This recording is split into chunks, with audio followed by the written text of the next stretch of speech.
বাংলাদেশ টাইমসে কর্মরত যে সকল নিউজরুম এডিটর এবং সাংবাদিকরা এখানে ছিলেন তাদের সবাইকে ধরে নিয়ে যাওয়া হয়েছে। উত্তরা আর্মি ক্যাম্প থেকে সেনাবাহিনীর দুটি গাড়ি এসে তাদেরকে ধরে নিয়ে যাওয়া হয়েছে এবং মূলত গতকাল ইনকিলাব মঞ্চের একটি বিক্ষুব্ধ জনতার একটি সংবাদ কিংবা তার বক্তব্য প্রচারকে কেন্দ্র করে এই ঘটনা মূলত ঘটেছে। দেখুন, আমাদের যে কাজের যে ডিভাইসগুলো মূলত সব কিছুই এখানে একেবারে ওপেন করা রয়েছে।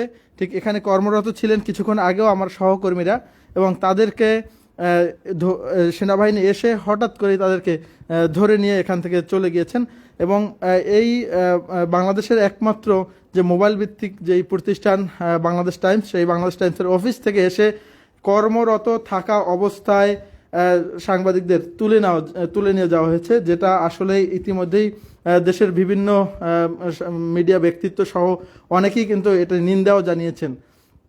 এই নিউজরুম কিছুক্ষণ আগেও একেবারে মুখর ছিল, এখানে সবাই কাজ করছিলেন, আসন্ন নির্বাচনকে সামনে রেখে সবাই এখানে কাজ করছিলেন। সংবাদের যে কাজগুলো, সারা দেশের যে প্রচারণার যে কাজ, সেগুলো মূলত সারা দেশ থেকে আমাদের সহকর্মীরা পাঠান এবং এগুলো এখান থেকেই সম্পাদিত হয়ে তারপরে প্রকাশিত হয়। সেই কাজ এখানে চলছিল এবং এখানে সেই কাজ চলা অবস্থায় আমাদের যে সহকর্মী যারা ছিল সবাইকে এসে ধরে নিয়ে যাওয়া হয়েছে।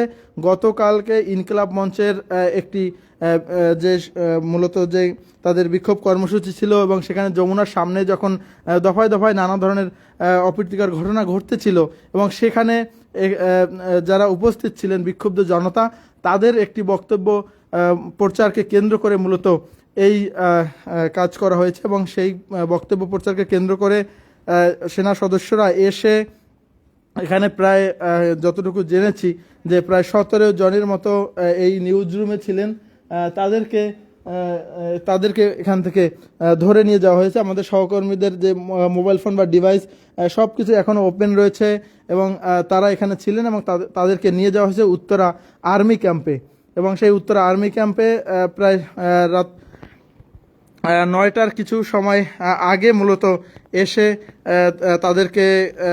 তাদেরকে নিয়ে যাওয়া হয় এবং এখানে আমরা ধারণা করছি আমাদের যেই পিসিগুলো এখন ওপেন আছে সেখানে প্রায় 17টির মতো পিসি এবং ডেস্ক ওপেন আছে। তার মানে এখানে যারা কর্মরত ছিলেন সবাইকেই যেহেতু ধরে নিয়ে যাওয়া হয়েছে, সঠিক সংখ্যাটা যেহেতু অফিস চলাকালীন যারা ছিল সবাইকে নিয়ে যাওয়া হয়েছে, যার ফলে সঠিক সংখ্যাটা আমরা বলতে পারছি না।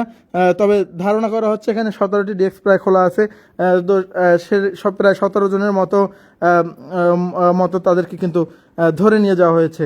দেখছেন এই বাংলাদেশ টাইমসের যে অফিস, এখানেই মূলত সংবাদ সম্পাদনা করে সেটি প্রকাশের যে কাজ সেটি মূলত করা হচ্ছিল এবং সারা দেশে নির্বাচনী যেই প্রচারণা সেই কাজগুলো এখান থেকে করা হচ্ছিল। সেই কাজ করার সময় আমাদের সহকর্মীদেরকে ধরে নিয়ে যাওয়া হয়েছে। দর্শক, অনেকেই জানতে চাচ্ছিলেন বাংলাদেশ টাইমসের আপডেট আসলে কি কারণে নিয়ে যাওয়া হয়েছে।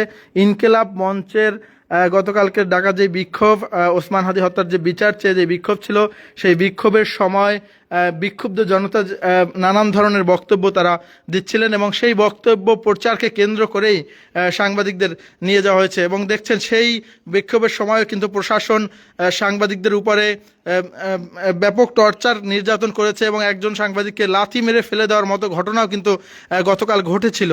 তো এই নির্বাচনের ত্রয়োদশ জাতীয় সংসদ নির্বাচনের ঠিক আগ মুহূর্তে সংবাদ মাধ্যমের উপর এ ধরনের নগ্ন হস্তক্ষেপ এবং সেই হস্তক্ষেপে কিন্তু অনেকেই ইতিমধ্যে তীব্র নিন্দা জানিয়েছেন। আমরা এটি আসলে অন্যান্য যারা রয়েছেন আমরা তাদেরকেও আসলে তাদেরও হস্তক্ষেপ কামনা করছি। এই সংবাদ মাধ্যম যাতে সুষ্ঠুভাবে তাদের সংবাদ এবং নিরপেক্ষ এবং স্বাধীনভাবে তাদের সংবাদ যেন প্রকাশ করতে পারে, সেই পরিবেশ আসলে দরকার। সেটি আসলে যারা রয়েছেন এই বর্তমানে দেশের কিংবা আন্তর্জাতিক মহলে যারা এসব বিষয় নিয়ে কাজ করেন তাদের হস্তক্ষেপ আমরা কামনা করছি এবং যাতে আমাদের সহকর্মীদের দ্রুত আর্মি ক্যাম্প থেকে মুক্তি দেওয়া হয় সেই আবেদন আমরা রাখছি সরকারের ঊর্ধ্বতন কর্তৃপক্ষের নিকট।